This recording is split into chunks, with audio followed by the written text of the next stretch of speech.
Here we're going to discuss the commutative property, and the commutative property actually applies to both addition and multiplication. So really there's two separate properties, the commutative property for addition and the commutative property for multiplication. First of all, it's important to note that the word commutative comes from the root word to commute. Let me just write that down, to commute. And to commute means to move. So when you commute to work, you have to go somewhere else. So, and that makes sense because the commutative property has to do with moving numbers around.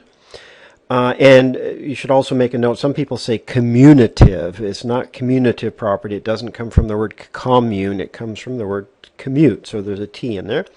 And the commutative property says simply this. Example 1, in addition, it says it doesn't matter if you take 2 plus 3 or 3 plus 2. 2 plus 3 is 5. 3 plus 2 is 5.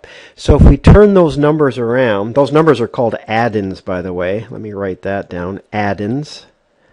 Add-ins are numbers that you add up. And you probably already know that the answer is called the sum.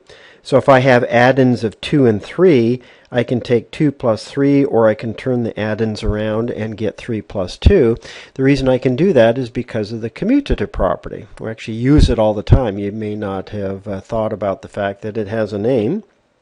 And you can have more than two numbers. On example 2 on addition, if we have add-ins of 2, 3, and 5 and add them up, usually, unless there's parentheses, we just go left to right. Let's see, 2 plus 3 is 5, and 5 plus 5 is 10, so we get a sum of 10.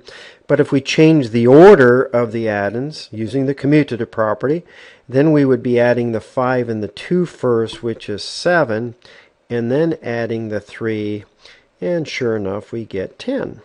So that's an example of commutative for addition. Commutative for multiplication works the same way. If we were multiplying two numbers together, now when you multiply numbers together, those are factors rather than add-ins. So multiplication, we call them factors. Then we get a product. A product is the answer to multiplication. We would get 6 if we take 2 times 3. But if we turn the factors around and do 3 times 2, the answer is still 6. And again, the reason is the commutative property of multiplication says it doesn't matter what order. You can pick the numbers up and move them, change locations, and you get the same answer. Likewise, it applies if you have 3 numbers. So 2 times 3 is 6, and if we were to multiply that by 4, then we would get 24. If we change the factors around, put the 4 first, then the 3, and then the 2. Again, you can change them to whatever order you want. 4 times 3 is 12, and then we would take 12 times 2, and sure enough, we still get 24. Another important thing to note is that there is no commutative property for either subtraction or division, because there it does make a difference what the order is. Just as a quick example, 12 subtract 4 is not the same as 4 subtract 12. 12 subtract 4 is 8, and if you were to take 4 and subtract 12, you'd get negative 8. So there is no commutative property for subtraction. It doesn't apply to division either. Let's see, quick example. What's 12 divided by 2? Is that the same if we were to turn those around? 2 divided by 12? Nope.